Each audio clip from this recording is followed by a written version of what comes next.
Welcome back to another video. I'm Z, and this is Zeereacts. I will react to crazy fight scenes, man. I love action movies, man. You need to understand. I love action scenes, man.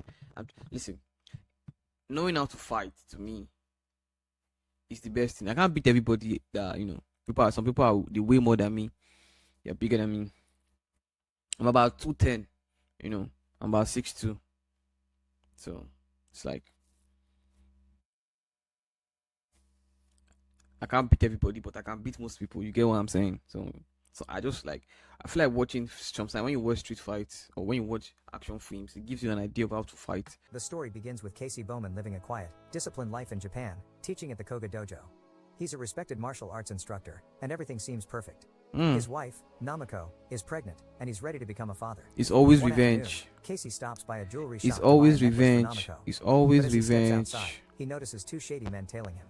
Trying to avoid confrontation, he hides himself, but they catch up and demand It's the always necklace he just revenge, man.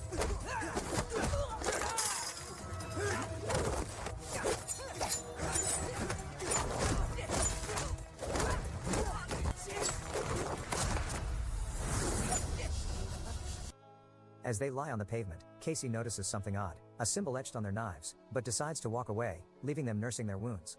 Casey returns home and gifts the necklace to Namiko, not knowing this peaceful moment will be their last. I'm telling Later you, that night, man. Namiko wakes Casey up with a craving. It's always revenge, man. Listen, the best movies I've ever watched in my life is revenge movies. Look at John Wick. One movie again is very popular. One movie is shit. Let me remember. Can't remember. Just look at John Wick. Like movies like that, they always bring emotional. Like kill those niggas, bro. Kill those guys, bro. She tells him not to worry, but Casey insists. He slips out into the night to find her favorite treat. While he's gone, a masked intruder breaks into their home, armed with barbed wire. Casey returns home only to find Namiko brutally murdered. Her throat has been slashed by the wire, and the necklace he gave her lies soaked in blood. Bro. Devastated, Casey cradles her body and reclaims the amulet, no longer a symbol of love, but of vengeance. At the funeral, an old friend named Nakabara shows up. He runs a dojo in Thailand and invites Casey to come train with him to work through the grief. But Casey refuses, he has unfinished business. Haunted by the symbol on the thug's knives, Casey begins digging. He remembers the triple kick technique they used and tracks it to a place called the Zuma Dojo. He visits the school and starts asking questions. The students deny everything, and surround him in a threatening circle. Outnumbered and cornered, Casey unleashes hell.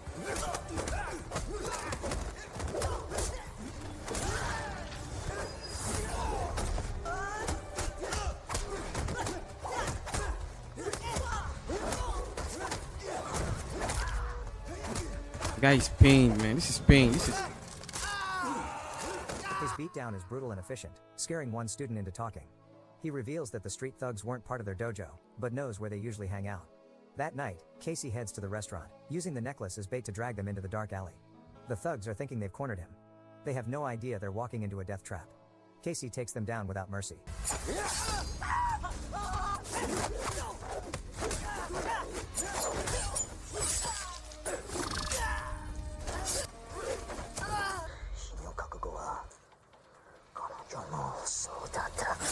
Believing the score is settled, Casey finally heads to Nakabara's dojo in Thailand to heal.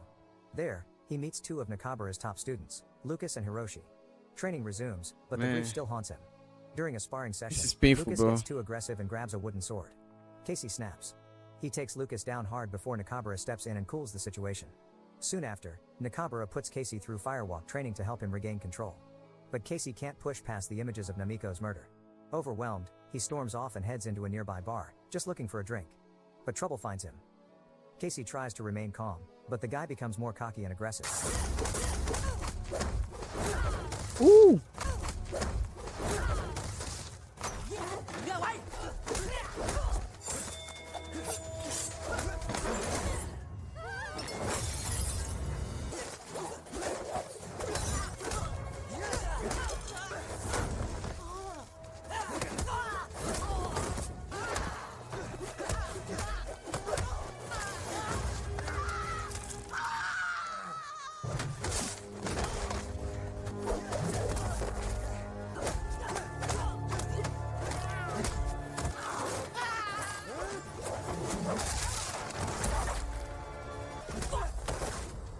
The bar fight leaves him more frustrated than satisfied.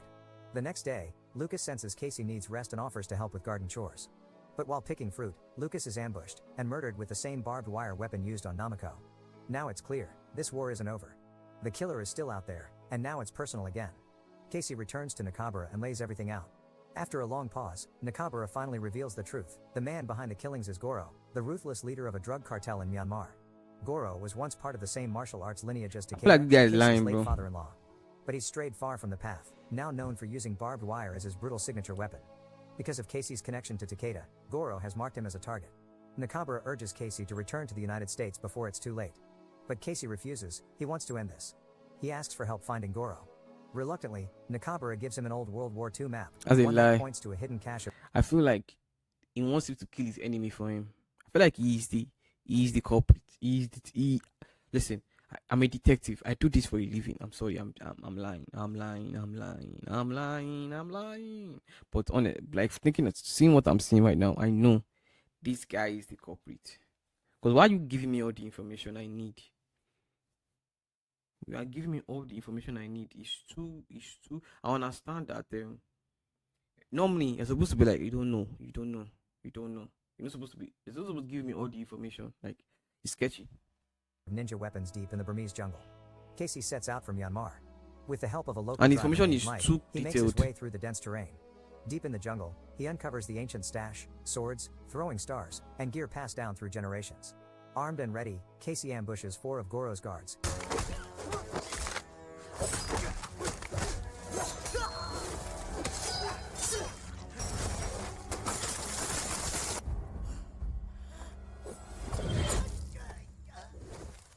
Casey takes their gear and the explosives. Now dressed in enemy gear and equipped with deadly tools, Casey moves silently under the cover of night. He infiltrates Goro's heavily guarded jungle compound.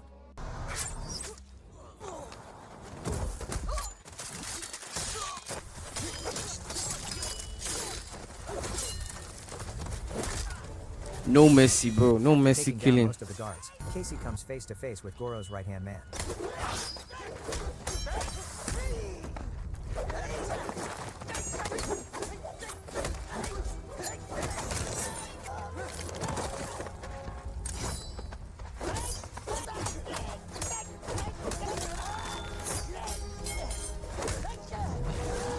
I notice every time he takes the ant, he always tries to break it every time. Every time he gets your hand locked, he always tries to break it every time. I need to unlock that move when I'm fighting. Every time I catch your hand, I'm trying to break it.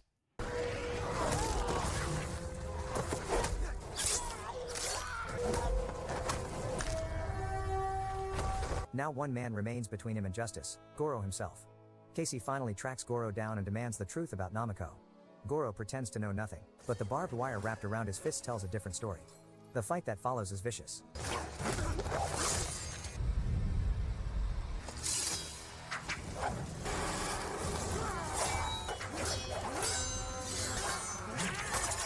Casey is slashed, strangled, and pushed to his physical limits, but he refuses to give in. Summoning every last ounce of strength, he delivers a final, desperate blow, cutting off Goro's head and watching him collapse. Although Goro is dead, the victory feels hollow. When Casey returns to Nakabara's dojo, something doesn't add up. Then he sees it, a familiar symbol etched onto a delivery man's blade, the same one the street thugs had. That's when it hits him, Nakabara was behind it all. Casey confronts his friend, and Nakabara comes clean. He manipulated Casey into taking out Goro. What did I say? What did I say? I do this. I actually do this. You know what I mean? I do this. I know what I'm talking about. Don't test me, Budeski. Don't text me. Eliminating his last rival in the drug trade. With the path finally cleared, Nakabara gives Casey a chilling ultimatum: join his empire or die like Namiko, but Casey refuses both.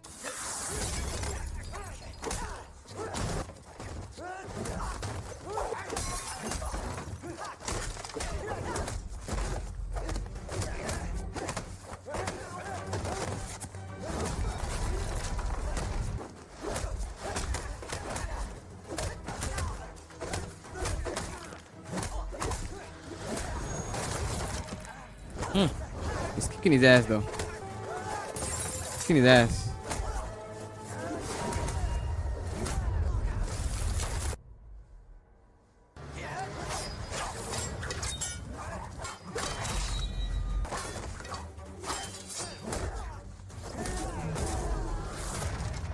That triple kick is getting him every time. That triple kick is getting to him every time.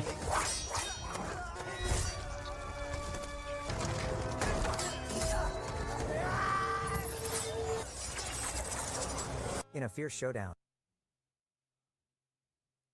He uses weapon again. He uses weapon against him, bro. Man, that's the worst thing that can happen. To kill you with your own weapon is crazy, Budeski. It's crazy. Casey kills Nakabara. Afterward, he tells Hiroshi the truth. Nakabara was behind Namiko's death. Together, they uncover a hidden drug stash beneath the dojo. As the weight of that truth sinks in, Hiroshi realizes that exposing it would forever tarnish their dojo and its legacy. He asks Casey to stay silent. Grateful, Hiroshi lets him walk away unharmed. Months later, back in Japan, Casey stands alone by a quiet river. He takes Namiko's necklace and gently tosses it into the water. His revenge is complete, served not once, not twice, but 3 times. And with that, the story ends. Subscribe for more dramas. You know what? I'm not even going to listen, from here where I am, I feel this pain. I feel this pain. So, I feel the pain is feeling right now. Why would you, I don't understand, why some people always go for, man, if you want to fight someone, why do you guys always want to go for someone's loved ones? I understand there's the power play there, but come on, stay away from loved ones. Stay away from the loved ones. Keep it to both of us. Let us fight to the death. Let them not be involved. Let's make it a civil war. Make it civil, make it normal. But it's all about power play, man. But yeah. But anyway, if you enjoyed this video, and you want me to release more of these videos, I know I'm going to bring more of these videos to you guys, man. If you guys haven't seen these videos or haven't watched this movie before, I'm gonna bring it to you guys. So. And also, you guys, let me know if you want me to tell you the name of the movies, so I can, always put it in the title. Well, if you don't care, all right, indeed. But thank you for watching this video. Please subscribe and like, and let's do more of this. I'll see you in the next video. Peace.